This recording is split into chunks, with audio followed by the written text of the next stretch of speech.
Good afternoon, this is Eva, and today I'm going to do evil and good.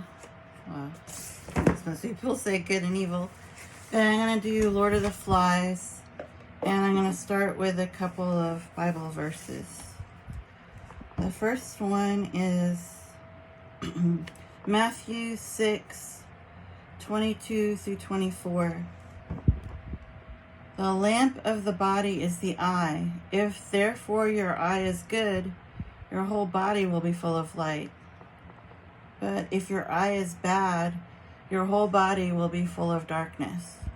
If therefore the light that is in you is darkness, how great is that darkness! Exclamation point.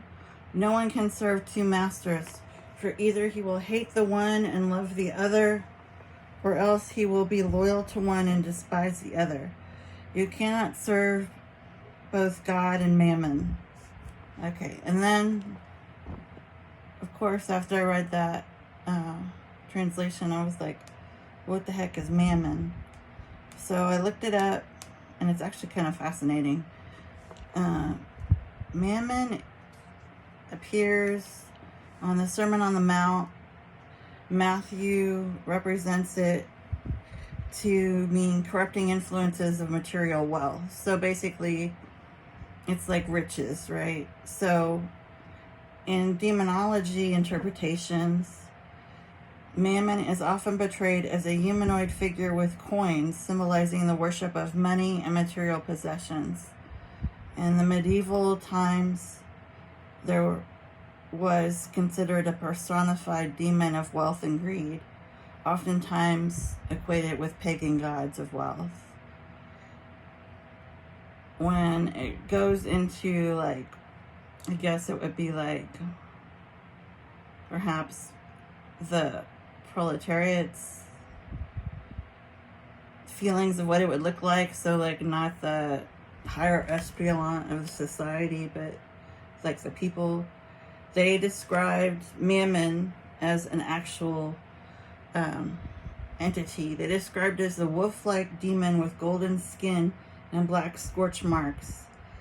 And it had features reminiscent of a dragon or an eagle. And that's all there is about mammon. So then the second Bible verse is Ephesians. It looks like I cut it off. I think it's 6:12. The translation I found that I liked was, "For we wrestle not against flesh and blood, but against principalities, against powers, depositions, empires, forces that control and govern this dark world, the spiritual hosts of evil arrayed against us in spiritual warfare." All right, and then how does this relate to Lord of the Flies? Well, it's because the whole book is basically about the fight against good and evil and who represents one or the other. But, well, there's a group of boys, and like some of the boys represent the darkness and the other ones represent the light, and we'll go through all that. But I found one more thing that I thought was relevant, and it's actually a song. Just randomly found this by some band called Chilled Pig, which is going to be relevant later, so remember that. It says in its lyrics, "There's strength in surrender when you stop fighting the waves and start learning how to float." So basically, what that's saying is, if the boys in the book, and it was also turned into a movie, like not a very good black and white one, but them, they did one in like, I don't know, the early 2000s, which was pretty good in color. But the boys in the book, they basically, the reason, 3 of them get killed. And basically the reason is because they refuse to negotiate. Like, they won't back down on their, I guess, their personal principles and also just what groups they identify with. So in this last song lyrics, it's basically saying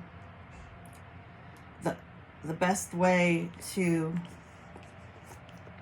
deal with something that's going to take you under, like take you under the waves, like a current, is to use the strength of surrender. So the best thing you could do when you would totally accept that you are in that situation and you're not going to get out alive if you don't do something, is to stop fighting it and learn how to just float, or learn how to, I guess, keep your principles, but be like, I guess, less obvious, less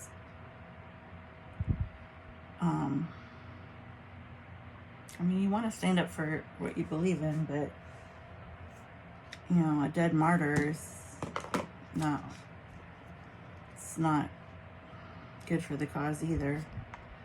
And I don't know if, like, well, we'll go over it in the book. I don't know if, like, there would have been any way for some of them to live. One of them I thought was gonna get killed. He didn't, and he managed to survive, but really it was because of another group of people that came in that saved him. It really wasn't, if he would have stayed in the situation he was in, he would have died, and he would have been the fourth casualty.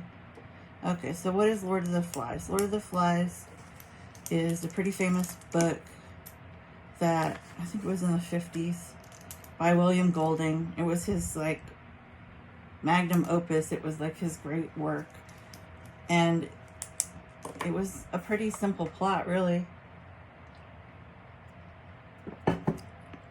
It's a group of British boys ranging in the age of like 9 to maybe like 14, and there's I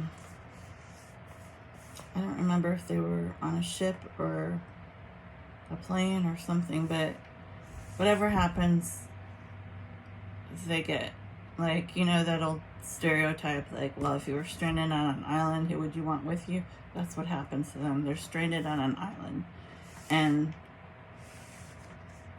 it's just them. So there's no grown-ups. Like, the only grown-up, I think, was the pilot, and he dies. The main boys are Ralph, who is like the narrator.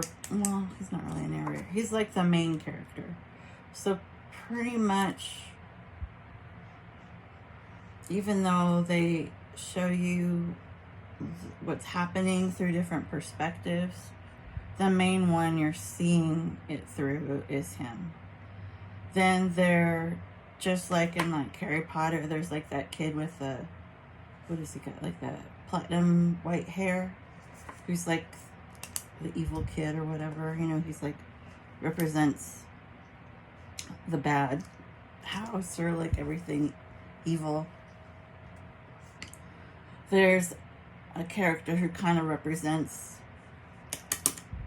the bad group. Oh, I shouldn't say that. He represents